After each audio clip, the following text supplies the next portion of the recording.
So in relationship, you have a lot of control here. So this is your card. This is representative of you. In the major arcana, it basically means that you have a tremendous deal of control. If you choose to engage in conflict, or if you choose to be like, oh, I don't know if this person's right for me, and nitpick, you know, because sometimes you can do that to make things a little bit more exciting. Nitpick, or, you know, behave in a way where you kind of throw, like, it's like pretend jealousy, drama, you know, throw it into the relationship to make things a little bit more exciting. You can do that, but then it's going to corrode the foundation of the relationship. Or you can choose to, at the same time, accept the partner for what they are, overlook some of these flaws. I feel like that's up to you as well. So you have a lot of control here. You have a lot of sway on how you want to move the relationship along, on what you plan to do. I feel like for some of you, there is a major problem here in your current relationship, where there are trust issues, there's power, control struggles, like power struggles, control issues. One person is not able to succumb to the other. And I also feel trust issues that have recently crept into the picture. You're trying to give them the benefit of the doubt, but every time there is conversation, it creates all-out war. It creates hostility. It creates resentment. And so you're trying to, on the one hand, get to the bottom of this, but on the other hand, I feel almost like there are lingering trust issues here that you're not able to overlook, and you're not going to be getting back to this person, or you're not going to be, you know, able to sweep things under the rug anymore. For some of you, you might be dealing here with a fire sign. Sagittarius, Aries, or Leo. Fire signs have been coming out a lot for your general reading. So I feel like it's trust issues, control issues as well. And I do feel trust issues here with the Seven of Swords, okay? Let me talk about this. The Seven of Cups is kind of like that pipe dream, you know, that ideal, being very idealistic, being heavily romantic, and looking at a situation and wanting what could be, rather than looking at a situation for what it truly is. I feel like for some of you, you have somebody that really, really loves you. And we could have here a water sign. This is heavy water energy. 7 of Cups, 10 of Cups. This is somebody that wants the whole 9 yards with you. You know, they want the romance, the passion, the chemistry, the family, the kids, the house. And they're very, very sure about what they want. And on the one hand, I feel like they can also be a little bit idealistic. But water signs are heavily romantic by nature. So they're always going to be idealistic, whereas you're an air sign. So I feel like this might be, in a way, kind of like your energy, where yes, you do want this. Eventually, you do want this because it's secure, it's warm, it's nice. You know, everyone wants this. But I feel like you're at a point in your life where you still want to explore life. You still want options. You still don't, you might not want to be bogged down with family, children, house, mortgage, you know, like this. Because although this is great, you have other options that are on the table. And you feel like if I, you know, choose this, all of these options are going to be taken away from me. Am I ready for it? So there's a lot of fears of commitment here. There's also fears about, am I making the right choice? There's also fears about, this is what everybody wants. So if I have this, then I would have the one thing that everybody wants. But is it right for me? So I do see fears and reassessment. Reassessing what's really important to you on an individual level. Is this something that society expects of you, family expects of you, or do you want something else for yourself? So there's a lot of questions here. There's a lot of illusions. And there's also this promise from possibly a love relationship partner of the whole 9 yards, the stability. And I feel like once you have that stability, yes, it can be everything that you've wanted, Yes, it can bring you a lot of professional, admiration or even professional stability, because when the home life is stable, a lot of the times professionally it's easier for us to grow because we have more, I guess, more things at stake. If there's mortgage, if there's family, if there's children, we're going to work really hard at our finances, right? At our professional life, developing our professional careers. And so I feel like, yes, it's going to help you stabilize yourself. It's going to bring about that sense of urgency and responsibility. But if you're not ready, no matter when these things come in, no matter how they come in, if you're not ready, you're not going to build on it. And it's going to, while it's wonderful and great, and it can be very emotionally nurturing, it can be very financially stabilizing.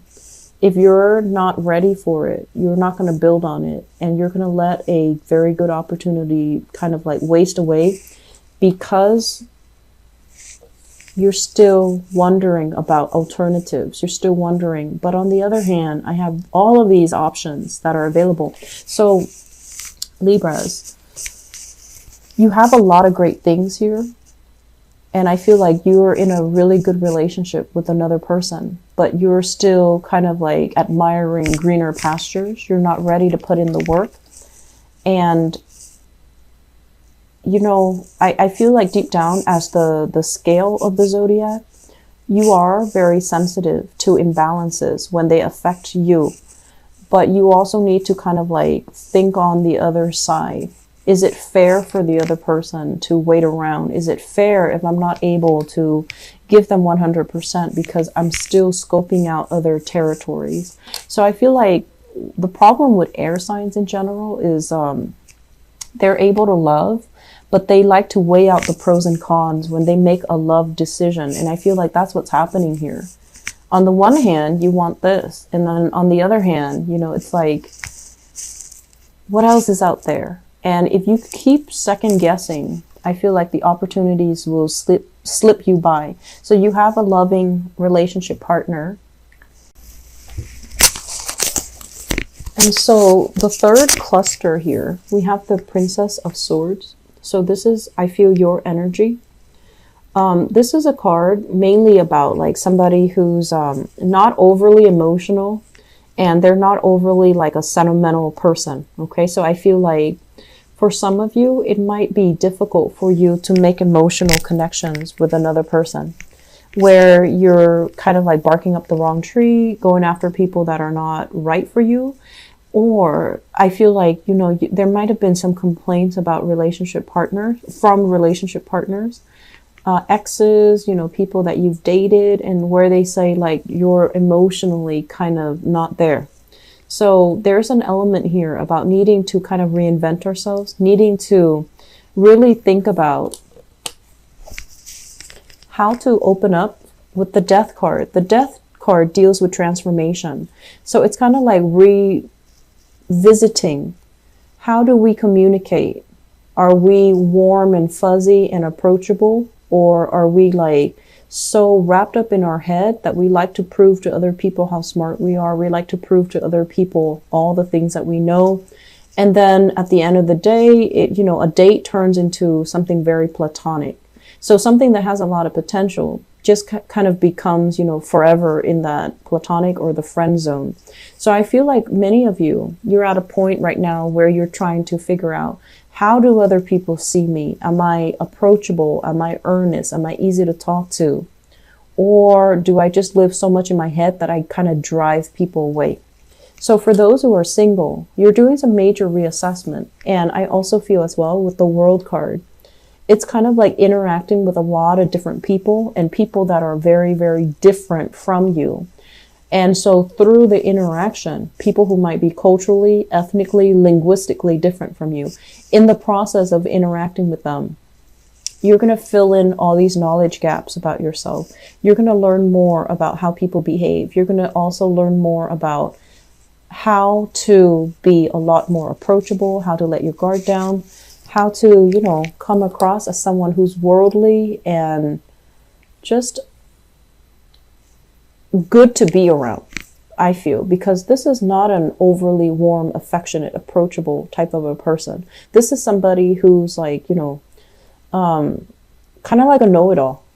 So I feel like there's this energy here. Yes, you're very, very smart. And, you know, you're the least scattered of all the air signs.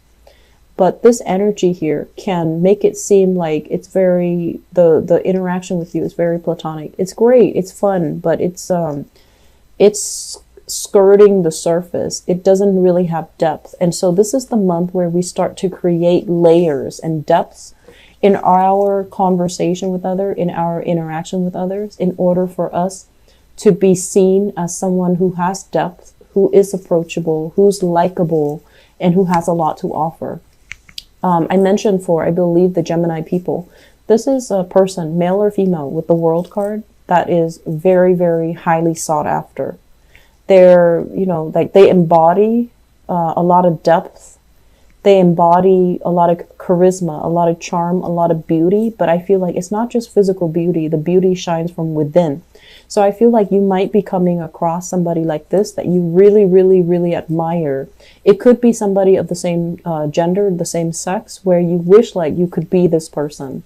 Or you are encountering this person in your dating environment, and you're trying to, you know, emulate or even, you know, try to figure out, why is this person so fascinating?